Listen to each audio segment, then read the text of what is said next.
Hi, my name is Gabriel Muro. I'm from Aberystwyth University, and I'm going to show you guys some results that we got from our spectroscopic observations during the 2020 total solar eclipse down in Argentina, right after a CME. So here's a video view from GOES 16, and you can see we got quite lucky catching a little hole in the clouds down there.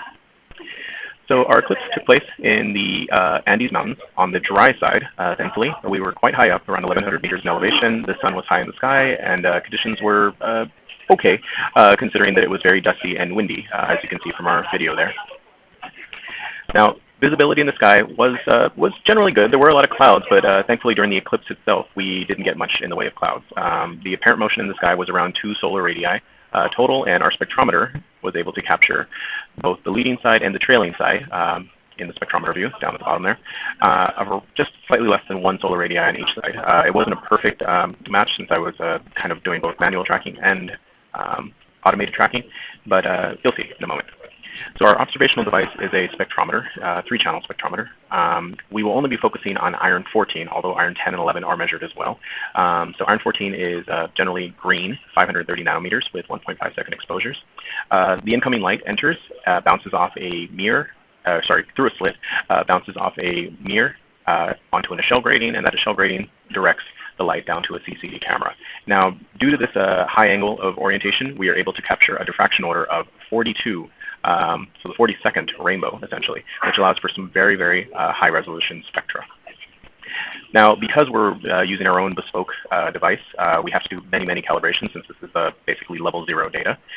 One thing we do is flat fielding the camera inconsistencies, along with rebalancing or cross-calibrating the brightness of each channel. But we're only working with one here, so we're only thinking about we're only working with camera inconsistencies here. We also do convolution smoothing, which is helpful for getting rid of just instrument noise. Wavelength calibrations via a calibration lamp. So you'll see a little red light off in the background. That is a neon lamp, which I use to calibrate wavelengths. There also is optical distortion, which is inherent to diffraction gratings, high-resolution diffraction gratings, and we solve that with a bit of trigonometry by finding the circle shape of that of those curvatures, and then solving for a center and using trig to solve to shift around the other pixels. So what we end up with is something like this. It's a flattened, calibrated eclipse spectra with a peak of iron 14, which you can see in green, along with some neon calibration lines, which are just shown for display purposes, so you can see the wavelength spread and what they look like for stationary versus our eclipse, stationary in black versus our eclipse spectra. Then we'll scan that particular portion of our image and look for Gaussian signals, and hopefully we find some, and they look like this. Now, the little moving arrow there tells us where the center of the Gaussian is detected. Depending on where that arrow is, we may see something like a Doppler shift, which will be the focus of this talk. So, taking a quick look at the white light image of the corona during our eclipse, we do see over here on the right a large CME, which has occurred around 2 hours, just under 2 hours before our eclipse. Now, the leading side, there you go. Now, the leading side shows pretty normal spatial smooth signal transitions where it's brighter towards the sun, and as you move further away, the signal gets weaker and weaker.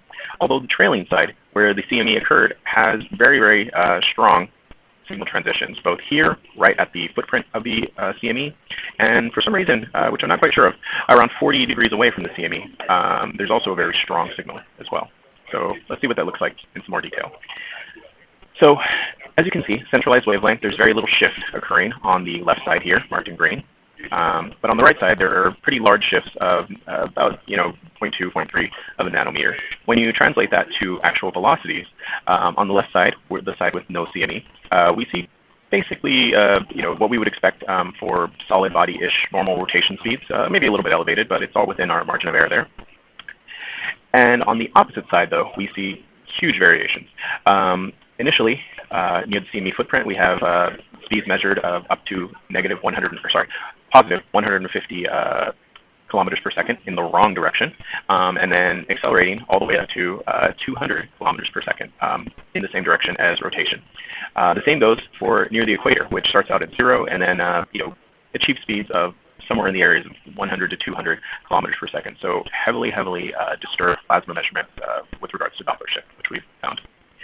Now, I found the CME footprint by doing some normalization on a AIA 131. And if you take a look at these arrows here, hopefully your eyes can show you where that CME footprint occurred.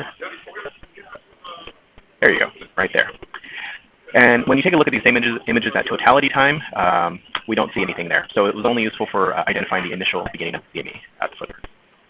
When we take a look at stereo, stereo actually took an hour longer to detect the CME at 437 kilometers per second at 3 solar radii, meaning that there's a big gap there, because when we take a look at this same data at 1607, there's nothing really going on in the low corona.